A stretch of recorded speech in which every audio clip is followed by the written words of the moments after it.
A graça e a paz, Senhor Jesus. Amada igreja, amém? Amém. Glória a Deus. E hoje eu vim pregar para uma igreja cansada. Uma igreja que esteja de fato cansada.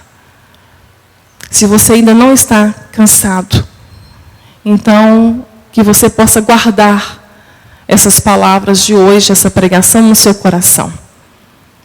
Porque Deus tem levantado uma igreja nesta hora. E é uma igreja de servos e servas, mulheres e homens que estão cansados. Cansados de ver a igreja, a noiva, ser abusada, prostituída. Cansados de serem enganados. De ver o evangelho ser diluído e não suportarem mais isso. E o Senhor tem levantado essa igreja. Porque nós temos visto isso. Exatamente isso. São muitas pessoas, servos sinceros, homens sinceros, mulheres sinceras, jovens, que têm vindo com sede da palavra, que estão cansados da mentira. Homens e mulheres agora, uma multidão, Deus tem levantado, tirando das igrejas a igreja dele. E a característica mais forte que eu tenho visto, talvez alguns já tenham percebido, alguns já tenham o discernimento do Espírito Santo, que esta igreja tem uma característica muito forte. Ela está realmente cansada. Mas é uma igreja que não está desanimada. É uma igreja que não desiste. É uma igreja que está marchando. Porque ela sabe para onde ela vai. Então, como uma igreja cansada, eu faço parte dessa igreja. E a palavra que o Senhor nos deu nessa noite, ela traz muito ensino. É uma palavra muito conhecida. Vocês podem estar abrindo em 1 Reis. Nós vamos ver a vida de um homem cansado e de uma mulher também cansada. E ambos se encontram num propósito de Deus. E nós vamos mergulhar nestes ensinos. Há muita revelação aqui para nós. Uma história muito atual. Muito atual, apesar de bem antiga. Muito atual. 1 Reis. Nós vamos ler o capítulo 17, a partir do verso 7. 1 Reis 17, verso 7.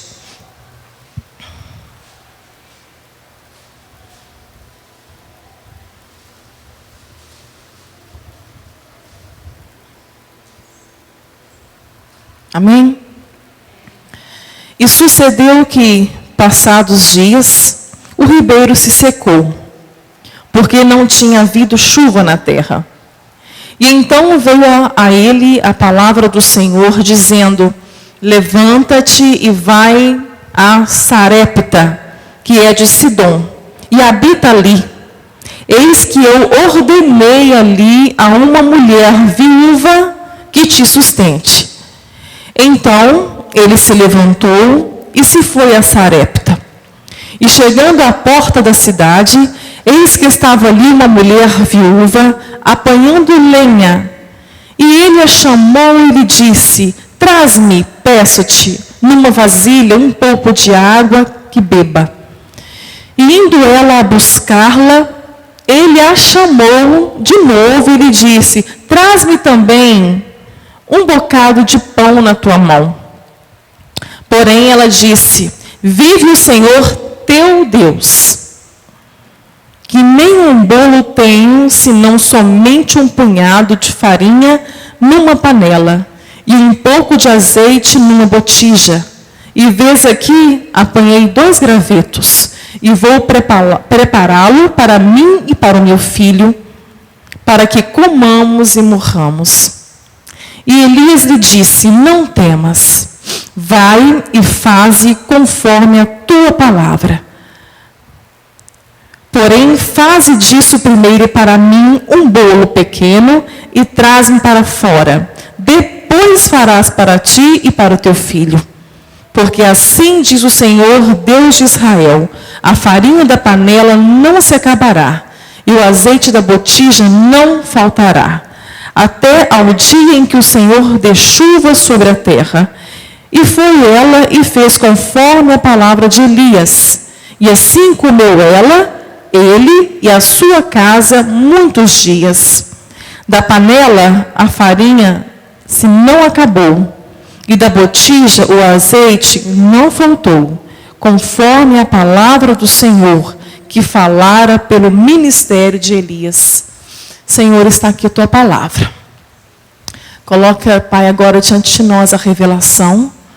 E abra, Senhor, os olhos, abra bem os ouvidos, para que esta palavra entre, sem nenhuma restrição, que não haja nenhum bloqueio agora. Que toda a mente agora seja cativa ao Senhor. Que espíritos malignos, ó Pai, estejam agora repreendidos. Que no mundo espiritual, somente os teus anjos venham operar neste lugar. O teu Espírito Santo aqui tenha liberdade para curar, para libertar, para restaurar, para salvar, em nome de Jesus, Pai. Amém. Esse texto, ele está bem contextualizado no nosso tempo atual, porque nós estamos há 11 dias de mudar o ano, né? Tivemos um ano muito difícil, estamos tendo um ano muito difícil, 2015, e as notícias, as boas novas da economia, da política, de todos os âmbitos para 2016 é que serão piores. Essas são as notícias do mundo, né? Nós não precisamos fazer vista grossa, tampar o sol com a peneira, porque essa é a verdade, né? Se nós estivermos acompanhando a atual conjuntura, nós já sabemos que em 2016 nós teremos ainda muitas sequelas da situação da nossa crise econômica. E 2017, talvez até 2018, né, ainda com essas sequelas. Dentro dessa situação, eu me preocupo muito, porque como estou sempre combatendo essa igreja pós-cristã, essa igreja moderna, que não é a igreja de Cristo, esse evangelho, né, moderno, o evangelho de autoajuda, né, que massageia o ego, que coloca seus temas em letras gigantes, né, que 2016 será o ano das 8.000 promessas, que 2016 será o ano da conquista, será o ano da vitória. Isso me preocupa muito, porque há muitos crentes que gostam muito dessas palavras positivas, né? O evangelho do positivismo, vai na fé, no que vai acontecer. Essa fé não é a fé verdadeira, isso é crença.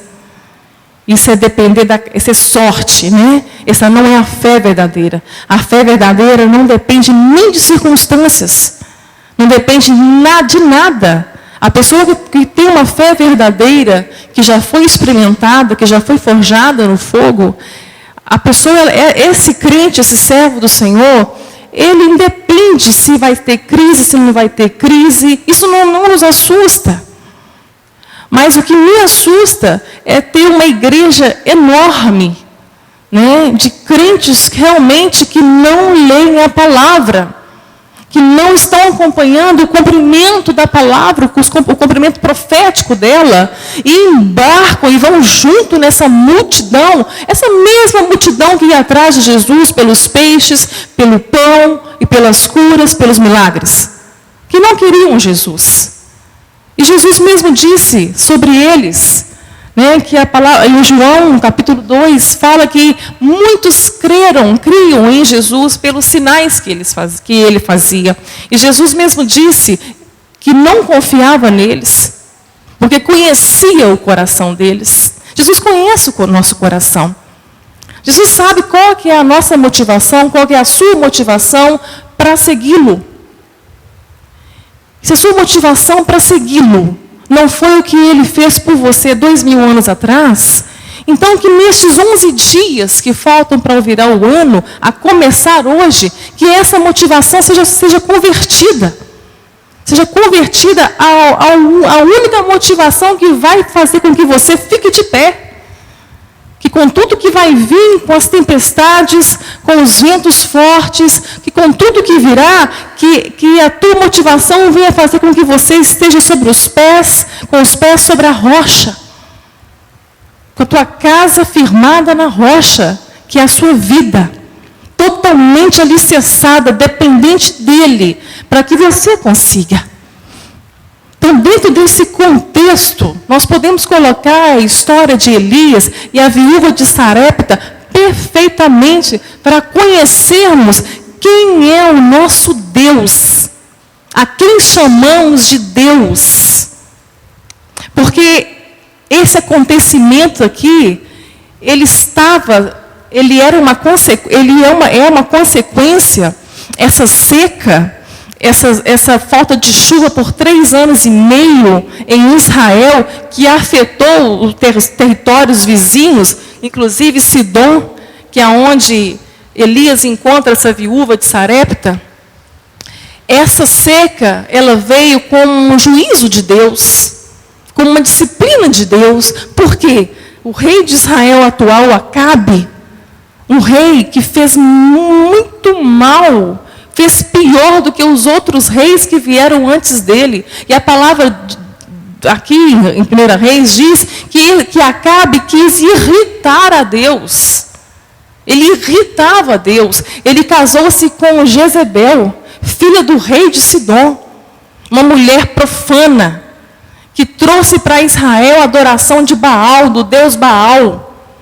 E começaram então a edificar altares, e a beijar e adorar Baal, a fazer sacrifícios para ele. Baal e Moloque, o mesmo Deus, queimavam crianças nos altares, havia orgias, havia todo quanto é tipo de sacrifícios ao deus Baal, para que Baal fizesse para eles o que eles estavam pedindo. Então eles se esforçavam, eles se sacrificavam, eles faziam tudo para convencer Baal a dar a eles o que eles queriam. Isso te lembra alguma coisa, igreja? Está muito parecido com o que está acontecendo agora. O Deus que está sendo hoje mais popular, mais querido pelas igrejas, é Baal. Baal ainda existe.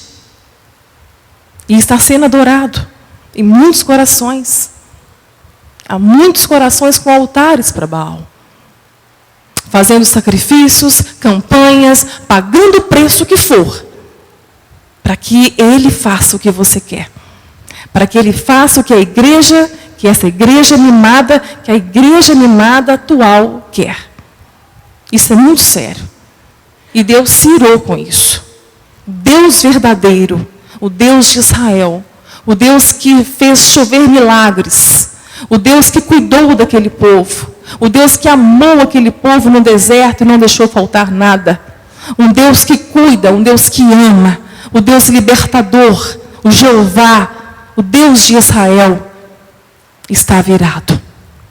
Então ele manda que Elias, o tisbita, simplesmente um profeta que saiu do meio de nada. Nós não sabemos nada de Elias, foi um dos maiores profetas, que apareceu na transfiguração junto com Moisés, lá no monte com Jesus, um grande profeta. Então Elias vai até Acabe e profetiza, com a ordem do Senhor, que o céu ia se fechar e não haveria chuva, não haveria mais chuva. Só haveria quando Elias falasse, quando Elias profetizasse, que haveria. Interessante, porque Baal era o deus da chuva. Astarote, a mulher dele, que também era uma deusa, rainha dos céus, era o nome dela, a rainha dos céus. Isso te lembra alguma coisa, igreja? Ela também era adorada. Então, ela era a deusa da agricultura. Então, Deus faz com que exatamente aquilo que a agricultura, que a terra dependia, para que desse uma colheita, Deus faz com que cerrem, para que eles vejam quem é Deus. Quem era o Deus verdadeiro. E quando Elias então profetiza, Deus manda que ele saia de Israel, porque então ele começa a correr o risco de morte, né? Que Jezabel então já quer matá-lo. Ali já começa o ódio e a busca por Elias. Ele vai se esconder no riacho, acho que é Querite, não me lembro o nome aqui agora, mas Deus ali mantém Elias, cuidando de Elias. Deus dá ordem aos corvos para que traga pão e carne todos os dias para ele. Então ali Deus cuida de Elias. Até que um dia o riacho, que sustentava Elias com a água, que ninguém sobrevive sem água, nenhum ser humano pode sobreviver sem água, por isso que a tipologia da água para nossas vidas é Jesus, água viva, que descedenta a sede da alma. Nós não podemos viver sem esta água. Deus então faz com que o riacho seque. Ali acaba a sobrevivência dele. Ele não poderia mais ficar ali. Quantas vezes, queridos, o riacho da nossa vida também cessa? Quantas vezes Deus faz com que aquele riacho que está sustentando você, faz com que seque? Aí nós conhecemos bem, né? Nós muitas vezes temos a mania, o mau hábito de colocar a culpa no diabo. O diabo secou o riacho. Porque tudo que é ruim, a gente acha que vem do diabo. Mas tem muitas coisas que Deus permite e vem dele. Vem dele porque Deus tem propósitos. Até aquilo que você acha que não podia acontecer, não deveria ter acontecido. Sim, deveria. Se você está em Cristo, Ele tem compromisso com você. Tudo que está acontecendo na tua vida é permissão dEle. Tudo é permissão dEle. Em tudo Ele tem propósito. Então, muitas vezes, Deus vai fazer com que o teu riacho seque, para te tirar do lugar que você está, talvez um lugar muito confortável, uma zona de conforto na tua vida, para que você possa dar uma sacudida e partir para aquilo que Deus quer, para onde que Deus quer, para o lugar que Deus tem para você, para a vida que Deus quer que você tenha. Então, muitas vezes Deus vai permitir isso, porque talvez só dessa forma nós vamos nos mover. Então, Senhor, faça com que nós nos movamos. Como aquele momento, aquela tempestade muito forte, que os discípulos estavam com muito medo dentro daquele barco, e Jesus veio andando sobre as águas. Tem como desligar esse ventilador para mim, por favor? Jesus veio andando sobre as águas, e eles gritavam, achando que era um fantasma. E ele disse, não temas, que sou eu. Mais uma vez aí, sempre achamos que é um fantasma na nossa vida. Tudo que aconteceu são fantasmas. Mas era Jesus, vindo sobre as águas, em meio à tempestade, em meio àquela escuridão, era Ele. Só que dentro do barco, era uma zona de conforto. E Pedro, então, vendo Jesus ali, pediu para ir até Jesus. Então, quando ele começou a andar, e viu a tempestade, e viu o vento forte, ele se afundou. Ele se afundou. Jesus permitiu aquela tempestade. Aquele vento forte estava soprando, porque era para estar soprando. Era para ter aquela tempestade. Era para Pedro sair do barco. Era para Pedro aprender a andar sobre as águas. Era isso que Jesus estava ensinando para ele e para nós. Mas quando nós saímos da nossa zona de conforto e encontramos a tempestade e o vento forte, nós nos desfalecemos. Nós não confiamos, mesmo sendo Jesus à nossa frente. Jesus fala, pequena fé. Que pequena fé. E Pedro volta para o barco. Muitas vezes o inimigo, o próprio diabo, vai querer que você fique no barco. que você não enfrente as suas lutas, que você não enfrente os seus problemas, que você não vá e lute, batalhe, e cresça, e amadureça naquela realidade que você está vivendo. Neste cenário de crise, de luta, muitas vezes o diabo quer que você fique no barco mesmo. Eu vou dar um exemplo até do Ariston aqui. Tá, amor? Depois a gente conversa em casa, se você não gostar. Tá? Como todos os setores estão em crise, o setor do meu esposo não seria diferente. Não seria diferente. Todos os setores estão em crise. E o Ariston estava ficando muito desanimado em casa, pai de família, não sabendo o que fazer, as nossas contas chegando, nossas despesas. Um dia muito desanimado, ele orando ao Senhor, e o Espírito Santo moveu o coração dele. Mandou que ele saísse do barco. Permitiu que o riacho também secasse. Porque Deus queria fazer algo grande, algo maior. E experiências são geradas através de lutas, através das crises, através das aflições.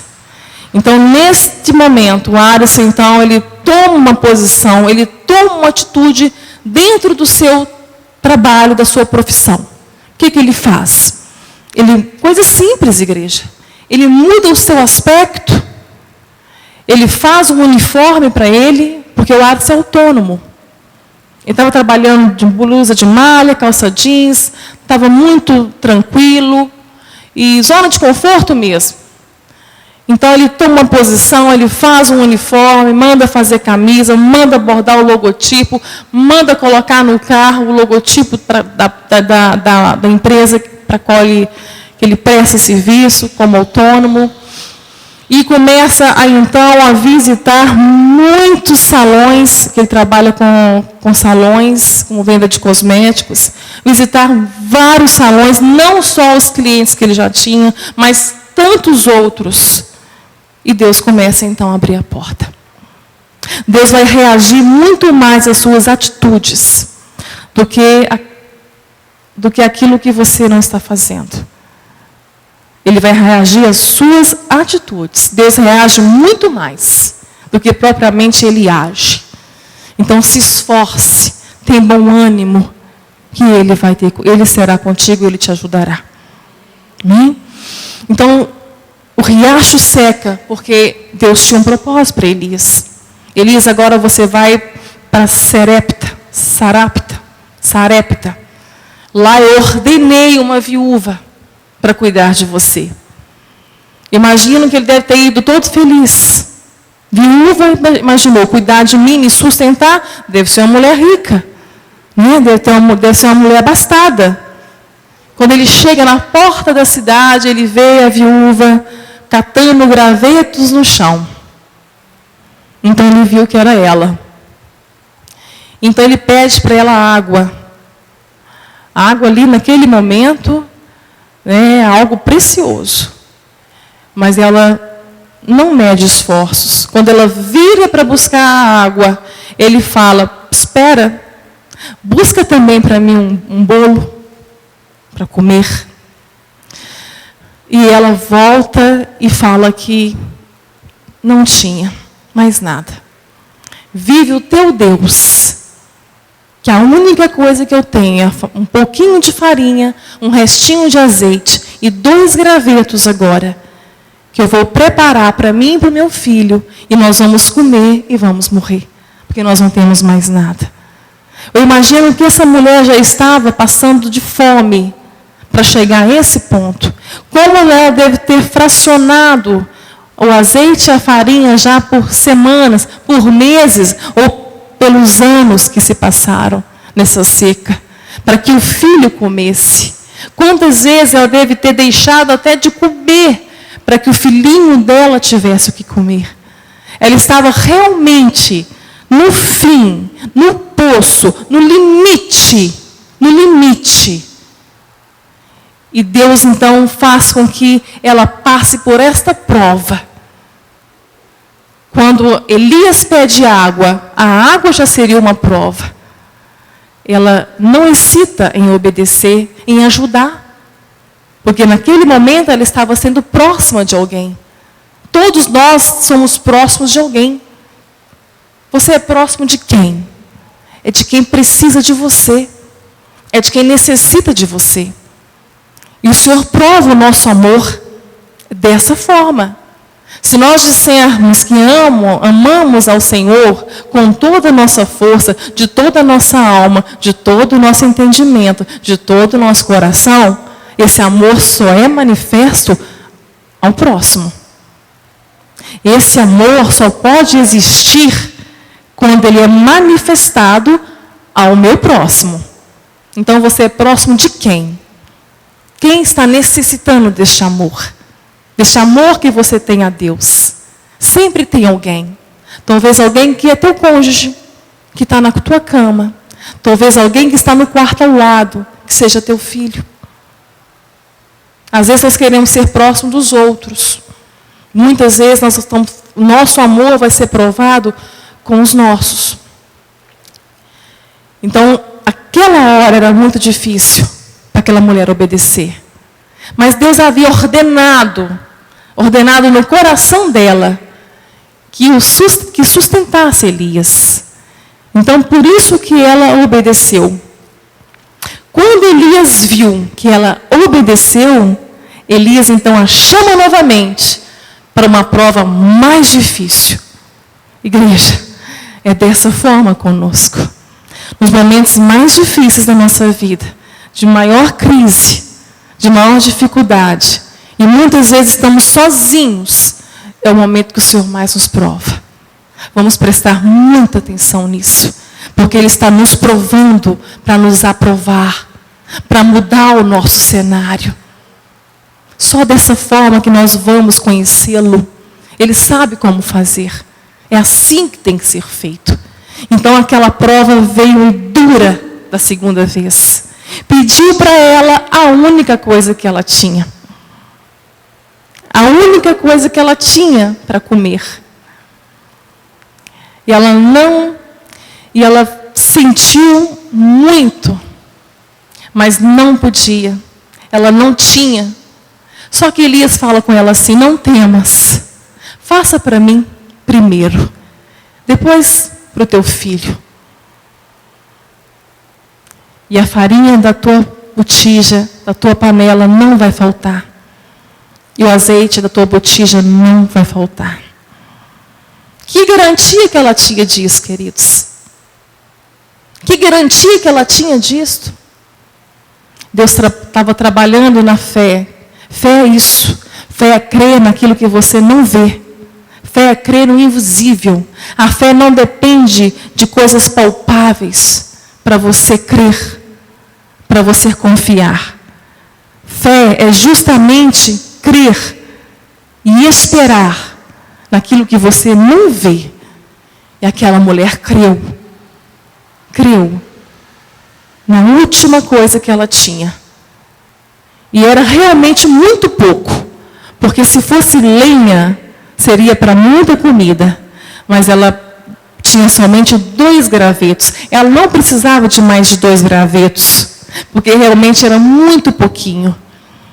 Mas ela doou na vida daquele homem que estava com fome. E Jesus nos prova muito nisso. Quantas vezes, né? Somos provados para aqueles que passam e nos pedem o que comer, o que beber, o que vestir. E quantas vezes não agimos por misericórdia.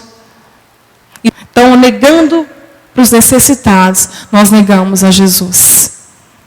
Nós podemos falar também do pão espiritual, das vestes espirituais, de tudo que foi espiritual. Muitas vezes também nós negamos a graça, a misericórdia, a compaixão na vida de alguém. Deus está nos provando. O tempo todo, nosso amor vai ser provado. Aquela mulher, então, fez isso. Ela deu o que ela tinha. E Elias, então, e ela e o menino dela viveram milagres todos os dias. Todos os dias. A palavra diz que o azeite não faltou, a farinha não acabou, enquanto a chuva não veio. Esse é o nosso Deus. O nosso Deus que trabalha muitas vezes quando estamos no limite, na escassez.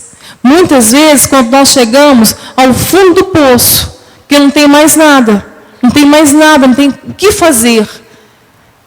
Muitas vezes Deus vai nos deixar chegar nesse ponto, para que possamos reconhecê-lo como o Deus da provisão, como um Deus do impossível, como um Deus de milagres.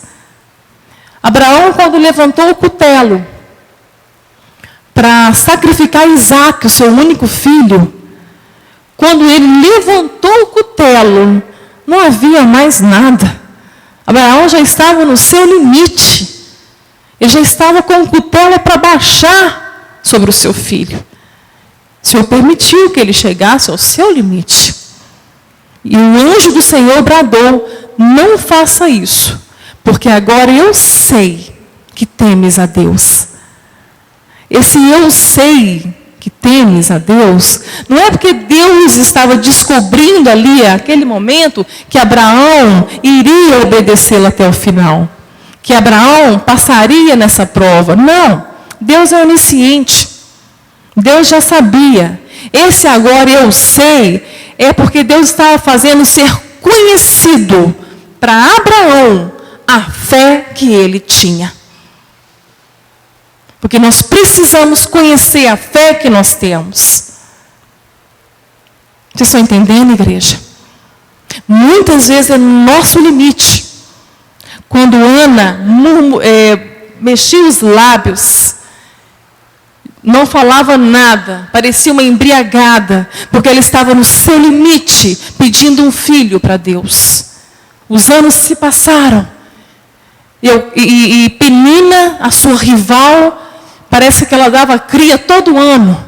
E todas as vezes que ele subia ao templo para adorar o Senhor, Penina e seus filhos iam humilhando Ana. E Ana pedia um filho para Deus, para calar a boca da sociedade, pelo preconceito que havia. Pedia um filho para Deus para que Eucana não arrumasse uma outra mulher, porque se a mulher não desse filhos ao seu marido, o marido podia arrumar uma outra esposa. Então, por vários motivos, Ana pediu um filho para Deus. Mas num determinado dia, no limite dela, ela fez uma oração eficaz, que alcançou o coração do Senhor. Então ela entendeu. Ela não pediu mais um filho para tampar a boca das pessoas. Ela não pediu mais um filho para que não fosse mais humilhada. Ela pediu um filho para entregar para o Senhor. O que você tem pedido para Deus, se Ele te der, você pode entregar para Ele? Você pode entregar para Ele? Se Ele responder a tua oração e te conceder o teu pedido, você pode dar para Ele tudo? É o nosso coração sendo provado. Nosso Deus, Ele não precisa de nós. Ele não precisa de nada. Ele é dono do ouro e da prata, Criador do universo. Tudo é feito por Ele, por meio dEle, para a glória dEle. Ele não precisa de nós. Mas Ele nos amou tanto, tanto naquela cruz. Ele quer só uma coisa, sua e minha, o nosso coração. O nosso coração, todo, por inteiro. É por isso que Ele nos prova. Porque há muitas bênçãos para serem derramadas. E Deus tem prazer em abençoar seu povo. Ele tem prazer. A palavra dele diz: se nós ouvirmos a sua voz e obedecê-lo, todas as bênçãos correrão, serão derramadas sobre nós. Vocês têm noção disso, igreja? Bênçãos sendo derramadas sobre a sua vida, através da sua obediência. A condição é essa, do teu coração inteiro nas mãos dele. E como é difícil, né? Parece que às vezes é tão difícil que nós preferimos sacrificar. Nós preferimos fazer do nosso jeito, como nós temos visto uma multidão fazendo.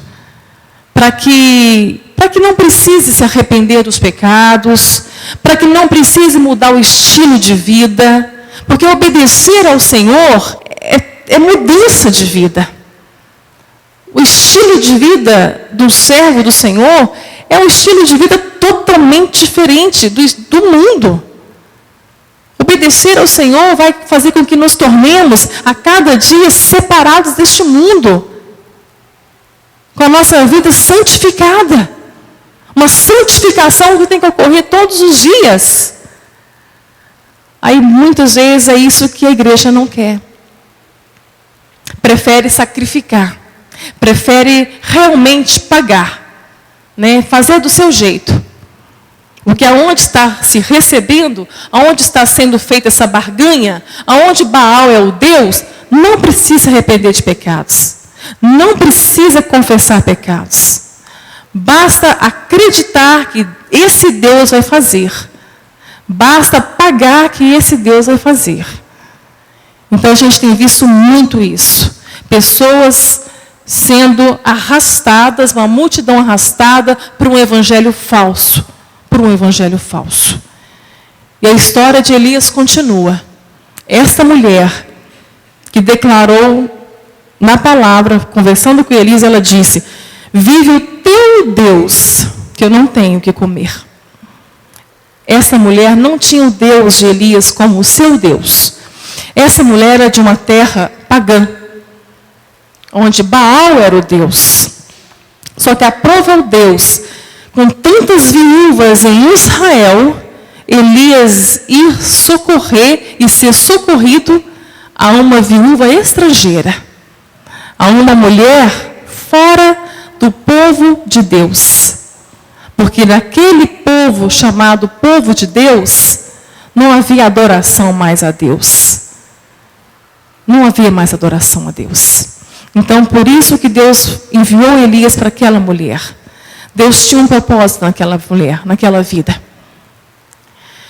Aquela mulher, ela começou então a ver os milagres diários, a farinha, o azeite, a fartura na casa dela, todos os dias ela acordava e tinha o necessário.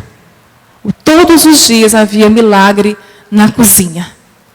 Todos os dias ela podia contemplar o milagre na cozinha dela. E ao mesmo tempo, Elias morando num quartinho, não dentro de casa, mas um quartinho, um sobradinho, com uma escadinha, ali ele hospedou, e observava a vida daquele homem.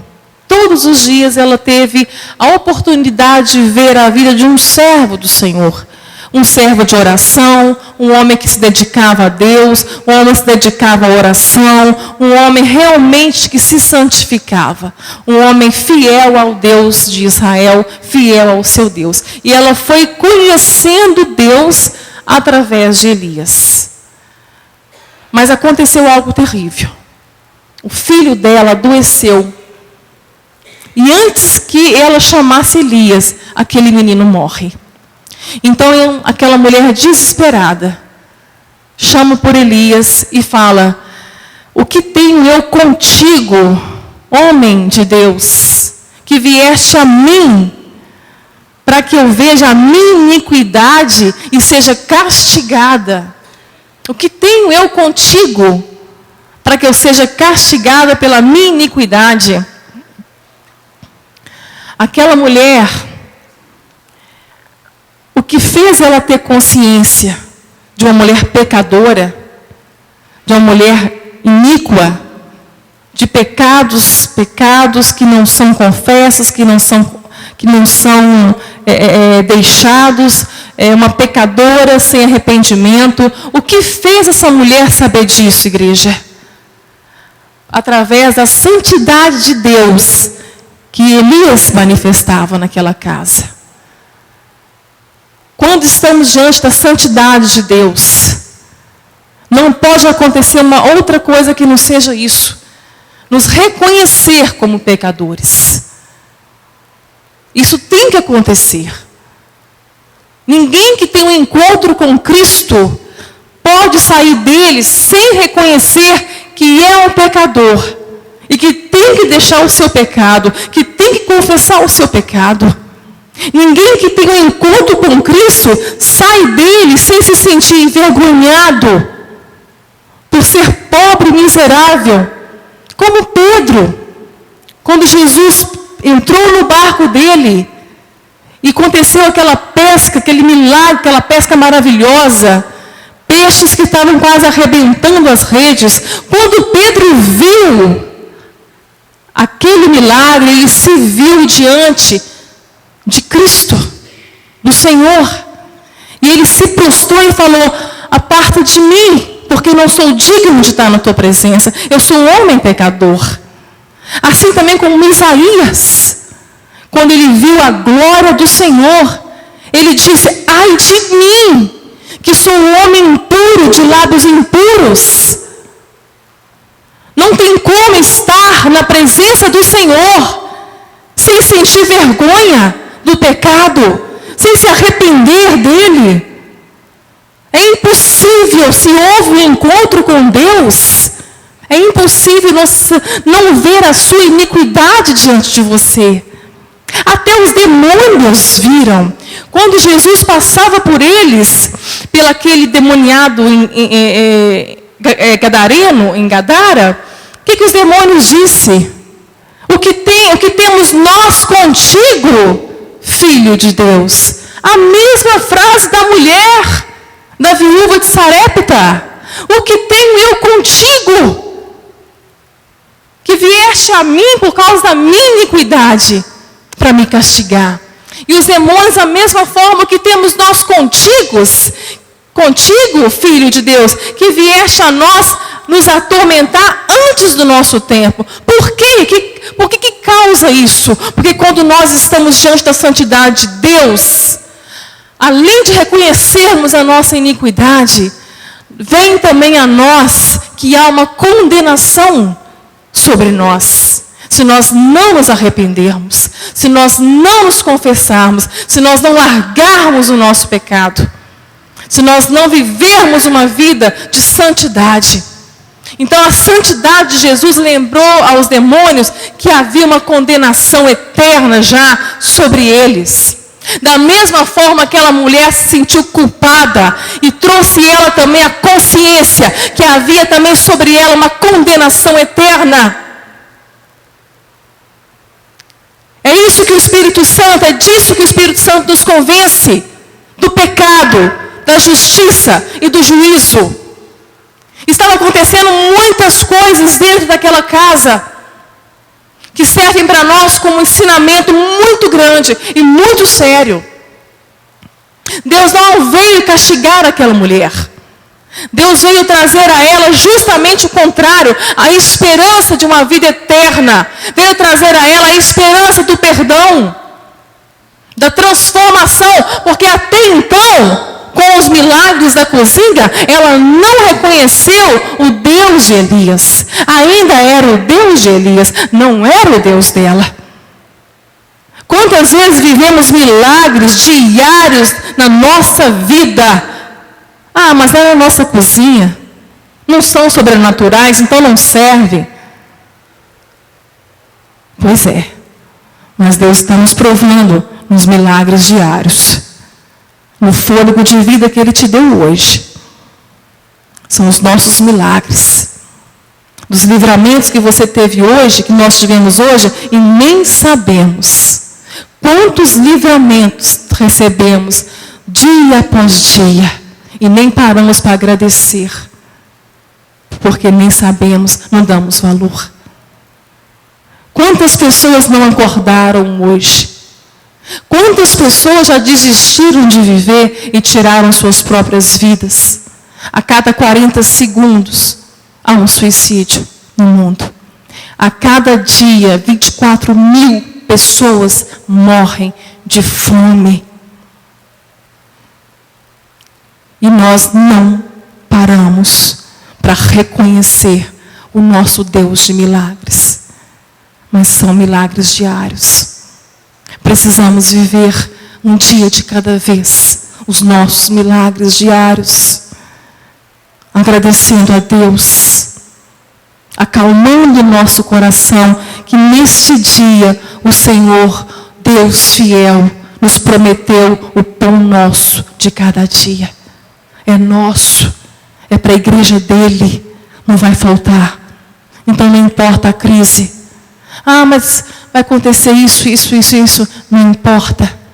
Deus tem compromisso com a igreja dele, com o povo dele. Não vai faltar farinha na panela e nem azeite na botija, igreja. Mas ele quer ser reconhecido como o seu Deus. Ele é o seu Deus. É o Deus que faz milagres na tua vida. É o Deus, o nosso bom pastor, que prometeu estar com você todos os dias, até a consumação dos séculos. Isto também é um milagre diário, porque há muitos que vagueiam sozinhos, muitos estão sozinhos, solitários, uma multidão de ossos secos, sequíssimos, porque não servem ao nosso Deus, não estão servindo ao Deus verdadeiro. Nós temos um Deus verdadeiro, um Deus de milagres. Então aquela mulher não reconheceu isso. E Deus permite então a morte daquela criança. Deus permite a morte daquela criança para a salvação da vida dela e para o maior milagre da vida dela. Que quando ela clama a Elias, ela vai e diz para Elias assim: que o teu Deus veio até mim por causa da minha iniquidade e me castigou. Ela ainda não havia entendido. Elias pega aquele menino, leva para o seu quartinho, e ali ele clama pelo Senhor, que dê vida àquele menino, que ressuscita aquele menino, e Deus ouve a oração de Elias, e aquela criança volta a viver. Foi a primeira ressurreição que houve. E Elias vai e entrega para a mulher e fala: vês, aqui está o teu filho. Agora você vê? Agora você pode ver? Aí ela vai e fala: agora eu vejo que o Deus, que o seu Deus é o Deus verdadeiro. Eu acho isso terrível. Eu acho isso terrível. Porque enquanto nós estamos vivendo com o nosso dia a dia, com nossos problemas, nós não reconhecemos Deus na nossa caminhada, nós não reconhecemos que Ele está conosco, que Ele é o nosso ajudador, que Ele é o nosso consolador, que o Espírito Santo está ao nosso lado, e nós seguimos murmurando, até que aconteça algo lá na frente, para que você veja realmente quem é o Deus, quem é Deus, quem é o grande eu sou. E muitas vezes Deus permite tragédias, sim, para evitar tragédias muito maiores.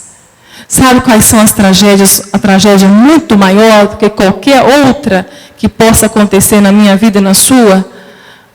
O inferno, o fogo eterno. Não há tragédia pior do que essa. Então, enquanto você estiver vivendo, enquanto eu estiver vivendo, Deus vai tratar conosco. Muitas vezes na adversidade, muitas vezes no fogo, para que nossa fé seja purificada, para que a nossa fé se torne uma fé inabalável, porque nós precisamos dessa fé, porque caso contrário, nós não vamos sobreviver. Caso contrário, nós não vamos conseguir chegar até o fim. Então, nossa fé sempre será provada, enquanto nós vivermos. Mas reconheça hoje, agora, ainda enquanto é dia, enquanto não vem a grande tribulação, enquanto não venha crises maiores, não espere para reconhecer e ver: agora eu vejo que tu és meu Deus. Não espere isso acontecer, igreja. Deus está falando com você. Deus está falando com você porque dias difíceis virão. Dias piores virão. Então reconheça o Deus da tua vida hoje. O Deus da tua cozinha. o Deus do teu cotidiano, o Deus do teu dia a dia. Reconheça o Deus agora. Este Deus que anda com você todos os dias, que te trouxe aqui. Reconheça-o em todos os teus caminhos. Não espere que aconteceu com essa viúva. Manifeste o amor dele a todos aqueles que precisarem. Há muitos necessitando de esperança. E você porta uma palavra de esperança. Há muitos precisando de boas novas. Não há boas notícias no mundo. Nós temos boas novas. Nós temos boas notícias. Uma vez me lembro, eu estava em São Paulo em tratamento. Eu sempre saía, até relatei isso no livro, eu sempre saía somente com o dinheiro da passagem contado do ônibus e a minha carteirinha de identidade e um folhetim escrito: há uma palavra de esperança para você. Há uma palavra de esperança para você. Eu evangelizava através desses folhetos. Eu estava no ponto de ônibus eu tinha feito já mais uma sessão de radiocirurgia.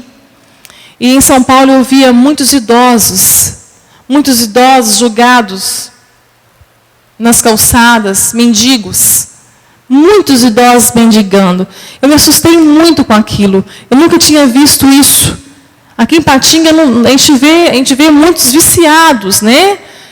Muitos viciados, prostitutas, meninas novas na prostituição. A gente vê muito isso na rua. Mas idosos, eu nunca vi daquela forma. Meu coração se cortava. Porque eu saía de ônibus e minha vontade era de não ver, mas não tinha como. Em cada esquina, em cada lugar, em todo o trajeto do ônibus, até chegar no hospital, eu via muitos idosos pedindo esmola. Só que no ponto que eu voltava para casa, havia um idoso sentado no chão, sem um braço e com a cabeça baixa. Meu coração se compadeceu dele naquele momento. Eu tinha, além da minha passagem, eu tinha R$1 a mais. Eu não tinha mais nada. Eu cheguei perto dele e falei: senhor, aqui, eu tenho R$1 para o senhor.